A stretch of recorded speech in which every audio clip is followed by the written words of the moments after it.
Assalamualaikum warahmatullahi wabarakatuh. Kami dari kelompok 6 akan mempresentasikan makalah kami yang berjudul Karakteristik Perkembangan Sosial dan Implikasi Sekolah Dasar. Yang pertama yaitu pengertian perkembangan. Menurut Nagel 1957, perkembangan merupakan pengertian di mana terdapat struktur yang terorganisasi dan mempunyai fungsi-fungsi tertentu.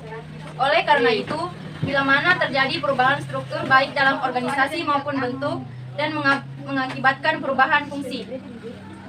Speaker 1966 mengemukakan dua macam pengertian yang harus dihubungkan dengan perkembangan, yakni yang pertama ortogenetik, yang berhubungan dengan perkembangan sejak terbentuknya individu yang baru dan seterusnya sampai dewasa. Yang kedua filogenetik, yakni perkembangan dari asal-usul manusia sampai sekarang ini.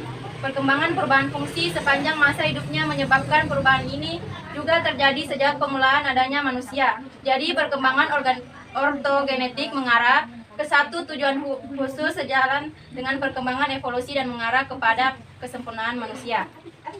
Definisi remaja untuk masyarakat Indonesia. Sebagai pedoman umum untuk remaja Indonesia, dapat digunakan batas usia 11-24 tahun dan belum menikah. Pertimbangannya adalah sebagai berikut.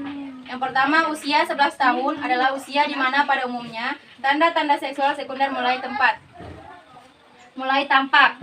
Yang kedua, di banyak masyarakat Indonesia, usia 11 tahun sudah dianggap akil balik baik menurut dan maupun agama, sehingga masyarakat tidak lagi memerlukan mereka sebagai anak-anak.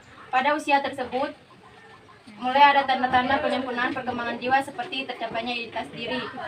Batas 24 tahun merupakan batas maksimal, yaitu untuk memberi peluang bagi mereka yang sampai batas usia tersebut masih menggantungkan diri pada orang lain. Status perkawinan sangat menentukan karena arti perkawinan masih sangat penting di masyarakat Indonesia secara menyeluruh. Tentang usia dalam masa remaja ada berbagai pendapat walaupun tidak terjadi pertentangan.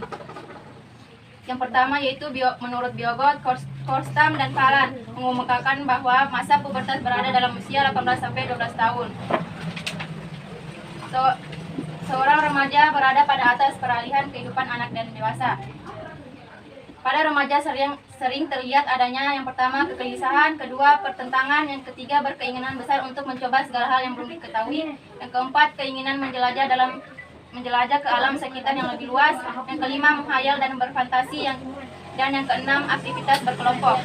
Akan melanjutkan materi dari jenis K, yaitu B. Perkembangan sosial. Yang pertama, pengertian perkembangan hubungan sosial dan bahwa manusia tumbuh dan berkembang dari masa bayi ke masa dewasa melalui beberapa langkah dan jenjang. Kehidupan anak dalam menelusuri perkembangannya itu pada dasarnya merupakan kemampuan mereka berinteraksi dalam lingkungan. Yang kedua, karakteristik perkembangan sosial remaja. Remaja adalah tingkat perkembangan anak yang telah mencapai jenjang menjelang dewasa. Pada jenjang ini, kebutuhan remaja telah cukup kompleks, interaksi sosial dan pergaulan remaja telah cukup luas. Yang ketiga, faktor-faktor mempengaruhi perkembangan sosial. Perkembangan sosial manusia mempengaruhi oleh beberapa faktor, yaitu keluarga, kematangan anak, status sosial, ekonomi keluarga, tingkat pendidikan, dan kemampuan mental terutama. Pengaruh perkembangan sosial terhadap tingkah laku. Dalam perkembangan sosial, para remaja dapat memikirkan perihal dirinya dan orang lain. Pemikiran itu terwujud dalam refleksi diri yang sering mengarah ke penilaian. Diri yang sering mengarah ke penilaian tentang dirinya tidak selalu diketahui orang lain.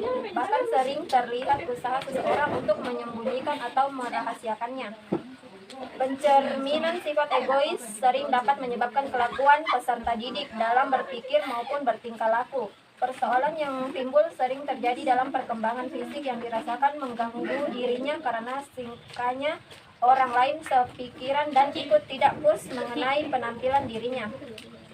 Oleh karena itu, diperlukan adanya upaya pengembangan hubungan sosial yang diawali lingkungan keluarga. Kesimpulan, jadi perkembangan kepribadian yang dialami remaja memang sangat kompleks karena pada masa ini seseorang sedang berusaha untuk mengenal dirinya ketika remaja gagal menemukan identitas dirinya. Dia akan terbentuk sistem kepribadian yang bukan menggambarkan keadaan diri yang sebenarnya.